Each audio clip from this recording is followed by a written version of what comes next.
শুভেচ্ছা জানাচ্ছি। আজকে আমরা শিখব ভিডিও ট্যাগ নিয়ে। আজকে কথা বলবো ভিডিও ট্যাগ। মূলত ভিডিও ট্যাগটা হচ্ছে যখন আমরা ওয়েবসাইটে যাই, যে দেখি যে এখানে একটা বড় একটা ভিডিও একটা অপশন এবং মাঝখানে একটা ক্লিকেবল অপশন আছে, যেটা ক্লিক করলে ভিডিওটা প্লে হবে, ওইখানেই প্লে হবে। সো এটা করার জন্য আমরা বডিতে ভিডিও নামে একটা ট্যাগ ইউজ করব।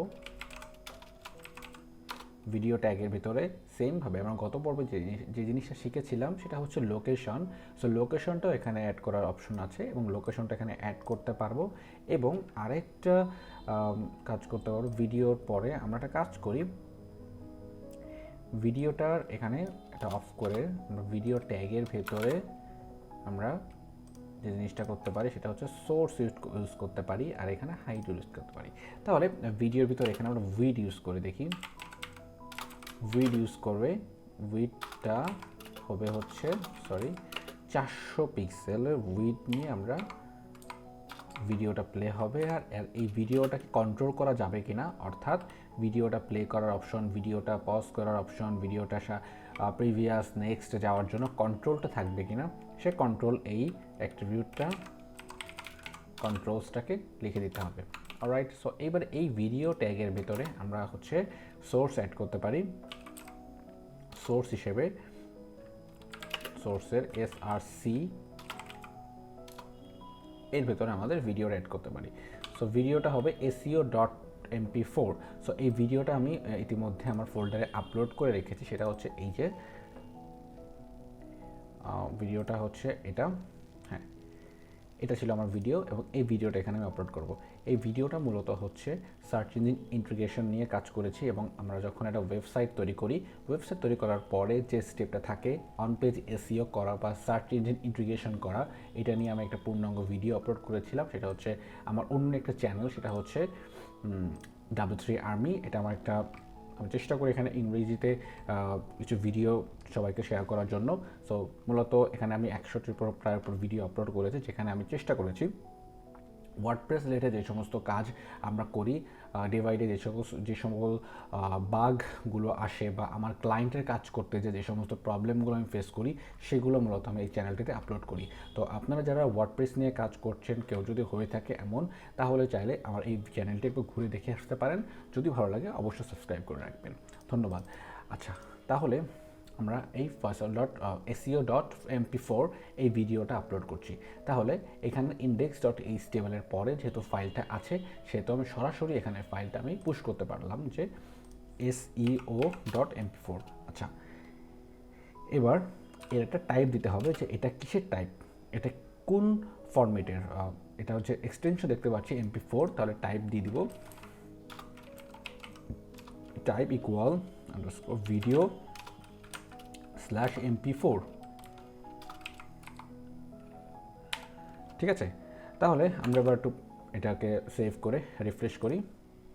দেখতে পাচ্ছি ভিডিওটা এখানে চালানো শুরু হয়ে গেছে এবং এখানে একটা কন্ট্রোল আছে, এখানে একটা কন্ট্রোল আছে যে কন্ট্রোলটার ভিতরে আমি পজ করতে পারছি এবং প্লে করতে পারছি এবং এখানে সাউন্ড অফ অন করতে পারছি এবং আমি চাইলে এখানে কিন্তু ডিসপ্লেটাকে বড় করতে পারছি।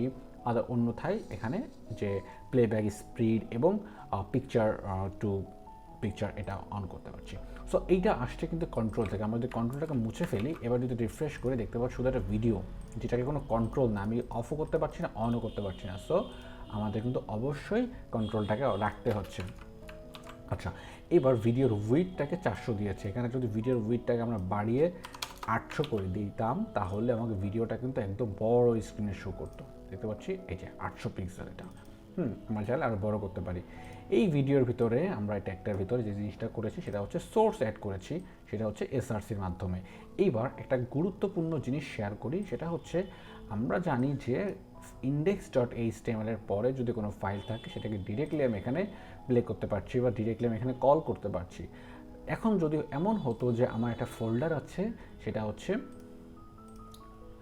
ফোল্ডার হতে পারে, ভিডিও ফোল্ডার আছে বা অ্যাসেট নামে একটা ফোল্ডার আছে, এর ভিতরে এই ভিডিওটা আছে, তাহলে আমি কিভাবে প্লে করব? এবার তো আমি যদি রিফ্রেশ করি, আমার তো ভিডিওটা পাচ্ছে না। আমার এখানে দেখাচ্ছে শুধুমাত্র ভিডিও নামে একটা ট্যাগ আছে, যার কারণে এখানে ভিডিও যে ফ্রেমটা আসছে, কিন্তু আমার ফ্রেম আসলে তো হবে না, ভিডিও প্লে করতে হবে। তাহলে আমরা কি করব? এই ইন্ডেক্স থেকে এখানে প্রথমে ভিডিও নামে যে ফোল্ডারটা আছে সেটাকে লিখব, দিয়ে স্ল্যাশ দিলে seo.mp4, যেহেতু আমার এখানে সাজেস্ট করছে আমার এই ব্রাউজারে, আমার এই এডিটরের ভেতরে সে ধরনের এক্সটেনশন ইউজ করা আছে বলে সাজেস্ট করছে, কিন্তু আপনি সাধারণত এখানে যে জিনিসটা করবেন, আপনার ফোল্ডারের নামটা প্রথমে লিখবেন, তারপরে ফোল্ডারের ভিতরে ঢোকার জন্য ওকে ট্রিগার করবেন যে আমার এটা ইন্ডেক্সের পরে তুমি ইন্ডেক্সের পরে, অর্থাৎ এটা আপনার ইন্ডেক্স ফাইল, রাইট? এই যে index.html, এবং HTML এর পরে আপনি ওকে বলে দেবেন যে তুমি ভিডিও এই ফোল্ডারটিতে যাও, এখান থেকে এখানে যাও। তাহলে ভিডিওটা লিখে দিলাম। এবার যাওয়ার জন্য যে পাথটা আছে সেটা হচ্ছে এই যে স্ল্যাশ অপশনটা, এই ফরওয়ার্ড স্ল্যাশটাকে অন করে টাইপ করে দেন আমার ভিডিওর নামটা দিতে পারি। ভিডিওটার নাম হতে পারে যে seo.mp4, দেন আমার ভিডিওটা প্লে হয়ে যাবে। রিফ্রেশ করলে এতে বলে ভিডিওটা প্লে হয়ে গেছে, ঠিক আছে? রাইট, দিস ওয়ে আমরা ইমেজের ক্ষেত্রে ইউজ করতে পারি, অডিওর ক্ষেত্রে ইউজ করতে পারি, ভিডিওর ক্ষেত্রে ইউজ করতে পারি। সো এইভাবে আমরা লোকেশনটাকে সিলেক্ট করতে পারি। সো আশা করছি আমরা আজকের ভিডিও থেকে অনেক জানতে পেরে। যদি আজকের ভিডিওটা উপকৃত হয়ে থাকেন তাহলে অবশ্যই আমার এইখানে অবশ্যই মতামত জানাবেন। আপনার যদি ভালো লাগে অবশ্যই মতামত জানাবেন, ভালো না লাগলেও মতামত জানাবেন। তো এতটুকুই রিকোয়েস্ট অবশ্যই আপনাদের কাছে রাখতে পারি।